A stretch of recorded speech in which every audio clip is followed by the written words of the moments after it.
Eu já tentei tantas vezes gravar esse vídeo, mas eu não estou conseguindo.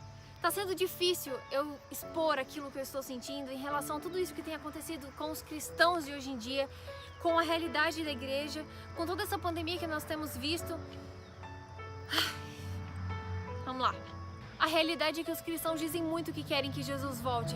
Mas a nossa vida de oração, a nossa vida com Deus, a nossa vida de leitura da palavra, a nossa vida de amor pelas coisas do Senhor tem ficado cada vez mais fraca, cada vez mais longe. Sabe, a gente conhece um monte de músicas cristãs, a gente sabe os lançamentos da música gospel, a gente canta muito, a gente ama música.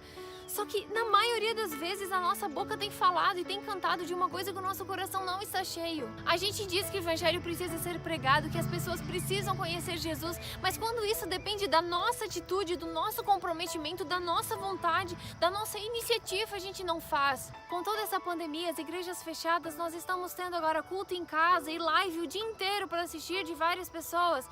Mas o que tem acontecido na realidade é que muitas pessoas têm tratado isso como férias de Deus, como tirar férias da igreja. Sabe, pessoas que queriam se afastar da igreja, queriam deixar de se comprometer com as coisas de Deus, já estavam aborrecidas com as coisas e queriam faltar aos cultos, queriam estar longe, mas não tinham coragem, não tinham um pretexto, não tinham um motivo para fazer isso. E agora, com toda essa pandemia, existe motivo para ficar em casa, existe motivo para não se comprometer. Gente, isso é muito triste, mas a realidade é que tem muito cristão que está se apoiando nessa questão de pandemia para ficar cada vez mais em casa, cada vez mais descomprometido com as coisas de Deus, porque essa realmente era a sua vontade desde antes, mas não tinha motivo. Só que a realidade é que muita gente não deixa de ir no mercado se precisa de comida, a pessoa não deixa de ir na farmácia se precisa de remédio, a pessoa não deixa de ver as pessoas que ela ama por causa da pandemia. Mas para ir para a igreja, a pessoa não pode, porque não aguenta ficar de máscara mais de 1 hora. Nós ainda estamos na pandemia, mas eu realmente acreditei que depois que tudo isso passasse,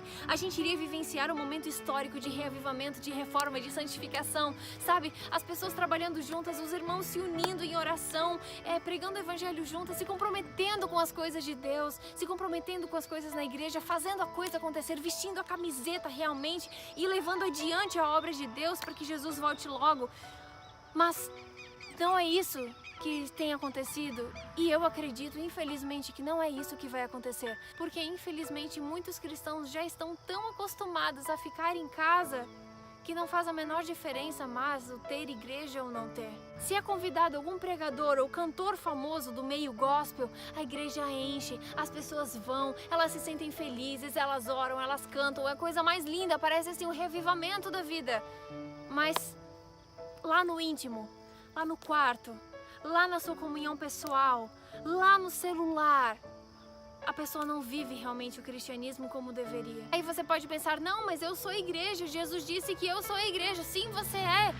Só que a Bíblia também diz que é bom e agradável que os irmãos vivam em união. E a gente precisa ir ao templo, porque Jesus ia ao templo, os discípulos iam ao templo. A gente precisa dessa comunhão e Davi ficava feliz em ir à casa do Senhor. Ele ficava tão feliz que ele dizia que a vontade dele era morar para sempre na casa do Senhor e ele passar os dias da vida dele. E aí eu te pergunto, se nós somos tão fracos no pouco, como Deus pode nos confiar o muito? Será que esse exército está preparado realmente para viver tudo que vai viver daqui a pouco, as provas que nós vamos viver, as tentações, as dificuldades, as perseguições? Será que esse exército realmente está preparado para ver Jesus voltar? Será que esse exército que tem se preparado para realmente ir à batalha, ir para o campo de guerra, para buscar as pessoas que não conhecem a Jesus?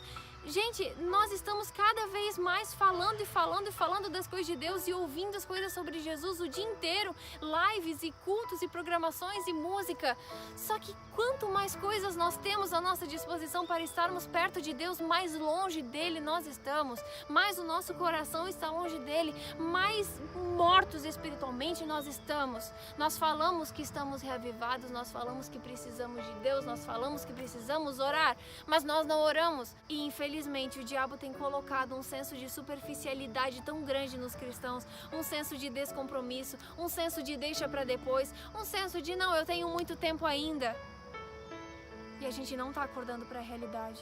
Os adolescentes e jovens estão cada vez mais enfadados e distantes, e os adultos também estão cada vez mais descomprometidos. Gente, a maior pandemia não é o coronavírus. A maior pandemia não são os vírus e as pragas que assolam esse mundo e castigam tanto as pessoas. A maior pandemia é a descrença. A maior pandemia é a falta de amor. A maior pandemia é esse exército de Deus, a qual Jesus tanto ama, a qual confiou um legado, um chamado e uma obra tão importante aqui nesse mundo, uma obra de salvação. Esse povo viver como se Cristo não existisse, mas a boca fala que ama Ele, mas as atitudes, os princípios, a essência, o coração, o dia a dia, a vida, as palavras, o pensamento, a mente, não tem demonstrado isso.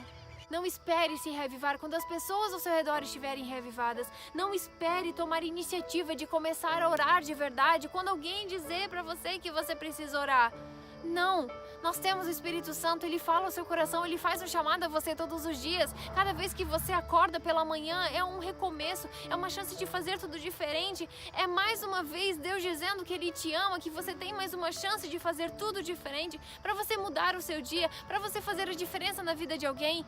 Principalmente se comprometer com as coisas de Deus, entregar o seu coração de verdade a Ele, porque a gente não sabe quando será o nosso último dia aqui.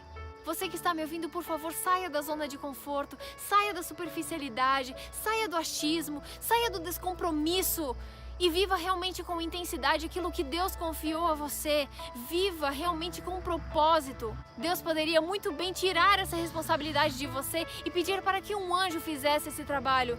Mas Deus sabe que você precisa disso para se salvar. Você precisa disso para ter propósito na vida. Você precisa disso para trazer sentido à sua vida. Você precisa dele, você precisa dos irmãos, você precisa da igreja, você precisa estar com ele, buscar a ele, orar. Você precisa disso. Então, por favor, saia da superficialidade, tire as máscaras e realmente seja transparente diante de Deus e peça ajuda dele. E viva com propósito.